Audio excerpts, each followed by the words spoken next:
You know what we're here to do. We're here to talk about the Yeat Autumn beef and other underground rappers who are getting involved, aka TyFontaine. And this ain't no hate video towards any of these rappers because I'm cool with them, okay? So I'm not taking sides whatsoever. I'm just here commentating on the situation. I know some of y'all are taking sides though, but anyway, just to give a little context for the people in the back who don't know what's going on, essentially, Autumn dropped a new snippet where he like used the Yeat voice, and then Yeat went on his Instagram story and was like, they trying to sound like me, whatever, they mad that I passed him, because Yeat got signed by Interscope. And you know, I've been getting like TikTok famous. A lot of his songs been going crazy. He got the Drake co-signed, all that. So, you know, if I was a rapper in the underground getting passed by Yeat, I would be mad too. But there's more to this story. So anyway, it gets a little bit more interesting. Ty said don't call him Twizzy like a month ago, so we def been had issues with Yeat. That makes sense. That makes sense, because I was talking to TyFontaine on the phone, but he was completely cool with about Yeat on the phone when I talked to him, because I was like, yo, Yeat's going crazy. It was when TyFontaine gave me his new merch for Ascension. But anyway, thank you for bringing up TyFontaine. He posted on his story, giving his little piece on the situation, saying, simply put, bruh sound like Rilo Rodriguez on whole. Whole. He didn't even put the W and E. Whole. A lot of red beats. Talking about sounding like you, after he said that Autumn sounded like him because he was using the Kermit the Frog voice. You're a guest in the culture. Get a grip. Oh my God. So he's basically just, you know, those people in Twitter replies and all that shit, when a white person tweets about hip hop or whatever, including myself, they're basically, all they say is YT, white, saying like your opinion doesn't matter. You know, I have my justifications on that, but he basically just like, yo, Yeat, you're fucking white, chillax with that. You're rapping like us. You know what I'm saying? And so as a guest in the culture, you know, I could see his point. Anyway, he does kind of sound like Rilo Rodriguez on a whole lot of red beats. We can make comparisons and joke around without dissing, okay? So we're not dissing Yeat. I like all of the artists that we've mentioned so far as music. But I also got some more intel. Yeat's not even white. I'm pretty sure he's like Mexican and Romanian. Either way, Kankan got involved too. So, you know, Kankan's taking Team Yeat because he's cool with Yeat. So is September's Rich. And then Autumn, I guess TyFontaine got on his side. So far, I'd say Team Yeat, they're getting a little bit cocky, because Kankan did also pass up some of these rappers after being one of the, you know, producers for Slay World at one point. So I got some intel from some people who are actually in the mix. Some of these rappers, essentially, like, this isn't the first time that Yeat's been saying that Autumn and them have been rapping like him. He's apparently like been cocky for a little bit. I'm the messenger, don't shoot me. And so people are mad because Yeat's getting cocky, even though he's not an industry plant, but like he's through the machine of Interscope, whereas Autumn and Summers and all these underground rappers kind of did it themselves before they signed the deal. Yeat kind of signed early, and that's how he like passed them so fast. We've talked about this on streams before, like all the TikTok trends are cool and whatnot, but they were all orchestrated. I'm sure there was some organic, you know, people were fucking with Yeat at the very beginning of 2021. I know we were listening to him on stream, but at the same time, they were definitely, a lot of these influencers on TikTok were paid. So that being said, we'll just see what folds or unfolds in the next couple of years.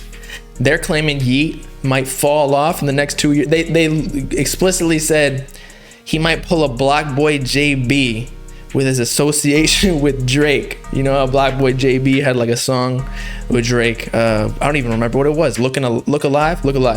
And then he completely fell off after that. Yeat is better than all them. But the thing is, Autumn was kind of right. in his story, if you recall, let me find it for y'all. He's basically saying Yeat's doing the same numbers as Autumn was, or Autumn is, because I think they're the same follower count, still, you know, getting similar streams wise on per song. But Autumn is still technically independent.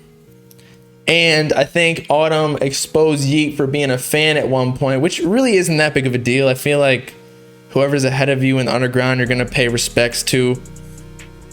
But if Yeat behind the scenes is saying they're sounding like them, even though Yeat probably got his sound and inspiration from some of the older people, although Autumn and Summers weren't really ever on that Rage or like Whole Lot of Red beats. They were on Plug and B, which I don't think Yeat was doing ever. Was he? Does anyone know that? But yeah, Autumn I feel like has been a little bit stagnant. He's been popular. Yeah, he's been more popular for a longer time. He's definitely been like a solidified rapper in the underground. But the thing is, Yeat does, and Kankan, I feel like that's why they're sticking together, because they, as I was saying before, Kankan kind of sparked up the beef a little bit more. He posted like a Squidward meme playing the new Autumn snippet, calling him Squidward. Is that, I don't get the joke, but I guess it's funny. Is that just, I guess Autumn does kind of look like Squidward, like long head, but he don't got a big nose, does he? All the, whatever. Now it's Yeat's turn. They just got to drop diss tracks. Also, I found out where this kind of got public, like this whole beef. It wasn't yesterday. It was like actually a week ago or so, where, I don't know if y'all know this Twitter user. You probably do. Sam Can't Miss posted, all the tweets are deleted at this point, but Sam Can't Miss replied to Kankan saying like, you know that you passed like Wick and Summers or whatever. And then Kankan said, I know we did. He quote tweeted it. I think he deleted it though. And so that kind of like, or instigated the beef between Kankan and Slay World, which I feel like they haven't really been cool for a little bit.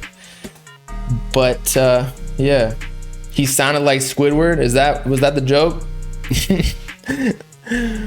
Yeah, but Autumn was the most popular person in Plug and B with Summers. I definitely agree. And Kankan's with Trippy and Yeat, so you know they're feeling themselves. Kankan is also independent, so they can't really say shit about that. Although Kankan, look, I respect Kankan. His music is fire. I like him more than his music more than like Autumn and Summers, because I'm just not on that Plug and B wave. It's all subjective here. I'm not saying he's better objectively, but Kankan did kind of like ride the wave of Summers and Autumn. Wick and Reno were all fucking with each other before. That's what I'm saying. Kankan did kind of switch up, but that just happens in life. You just become better friends with some people. So I don't know. And producers nowadays low-key get disrespected out here. They don't get no money from the rappers. Underground rappers especially, they scamming fans for $300 and then don't even give them that feature. What do you think they do to the producers? The producers literally give them hella beats and don't even pay them, especially if they're friends, because it's like, oh yeah, we just get that we homies discount. And so if Kankan was producing beats for all of them, and then he's like, I'm gonna start rapping, and then his numbers started doing better, or he started catching up to them at least. I don't know all the Spotify and Apple Music data or SoundCloud. Why has Summers and Autumn not grown rapidly like Twizzy? Twizzy was signed, bruh. So Autumn and Summers, like, I feel like in the underground, there's only so far you can grow until you hit the mainstream, and then you have to like get certain plugs. No pun intended, not with like the Plug and B shit. You have to get certain plugs in the blogs, YouTube channels, Lyrical Lemonade music video, TikTok influencers. Like, as I told y'all before, TikTok, they were pushing Yeat really heavy on there, especially with the Sorry About That and the Bell. And then so Autumn and Summers, considering they're like semi-independent, I don't know what their deals are specifically, but they just don't have that same thing. So that's why Autumn and Summers, I feel like, haven't blown up. Also, I feel like Summers was having like label issues, almost like NBA Youngboy or something, where he like wasn't allowed to drop, or his management wasn't letting him drop, so then he dropped it himself on DistroKid, and they hacked Summers' album. You see, like, if he was signed and he had like a good deal and like a good relationship with his label, if he even has a label anymore, he wouldn't be getting hacked. They would have taken that shit down so fast. But when you get to a certain point in the underground, you have to find other platforms to build even higher. And that's true. So that's why, to get to the next level, rappers will look to a label. But some rappers make the decision not to sign to a label because you're giving them a fat percentage of your music. So when you're independent, you get like 100% of your money, right? 100% of your streams, 100% of your shows. But then once you sign that deal, you're more so looking at like 20%, because they've got administration, they got, you know, publishing people, all of like the little office cubicle dudes and women in the office. They got to get paid too off of your music. It's not just like the label executives. And then they pay like Spotify playlists. They definitely boost your streams and they increase the revenue, but you just get a smaller cut. So it's a smaller cut of a bigger pie. But if you want to be in full control, you don't sign a deal.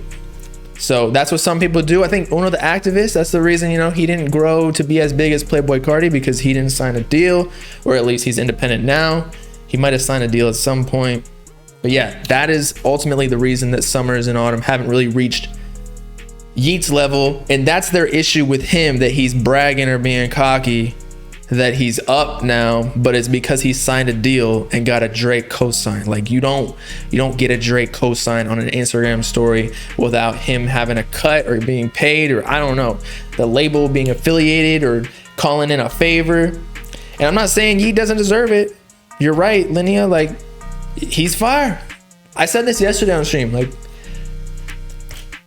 I don't care who puts you on, or if you're an industry plant. Like, if the music is fire, the music is fire. I'm gonna listen to it. That's just the way it is. Now, when it's super organic and you develop a relationship as a fan with the artist, like, that's a little bit different. Like, you might have a stronger appeal to listen to their music consistently.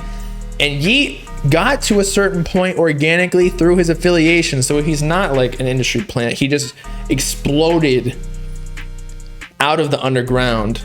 I mean, I still feel like he's underground. He's just at the top. Yeah, I wish everybody would stop beefing too. Actually, something else we got to talk about with Yeat specifically is that he has a track with Ken Carson. Apparently, he posted this on a story, deleted it shortly after. Who ready for this? Me and Ken. I think he posted the snippets as well. I think one of y'all was telling me to listen to that. So let's listen to it real quick.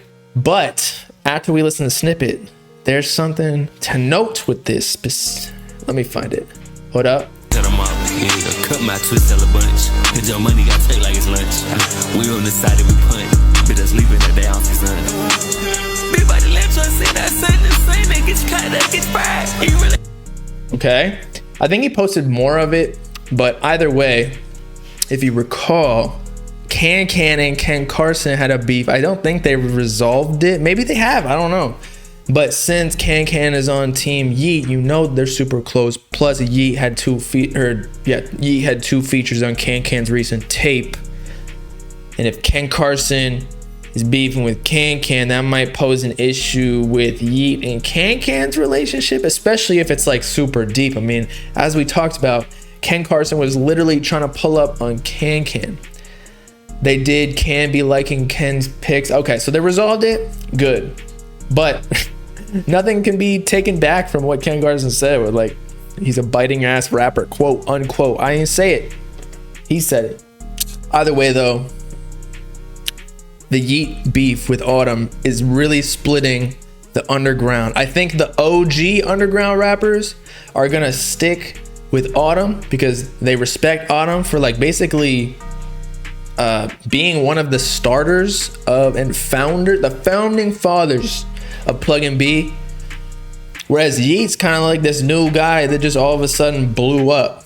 People are saying he's been here since 2017. I get that a lot. I mean, I've been making YouTube videos since like 2018, but like I didn't really understand it and get into the mix until 2020. So that's when I say I started YouTube, 2020. So I'm gonna just say Yeat kind of, yeah, he might have been making music, but it wasn't as serious until like 2021 when he started blowing up a little bit. I feel like it's just a respect thing. Yeat should just pay his respects to Autumn like he wants. They should resolve their little beef, because I'm positive Yeat gained some sort of inspiration from Autumn and Summers. There's literally no way that he didn't, because that's where like this underground wave started. And Doo-Wop Kane and some of the other people before them, but I'm just saying like this new underground wave was like Summers and Autumn. They kind of led that shit in the plug and B direction.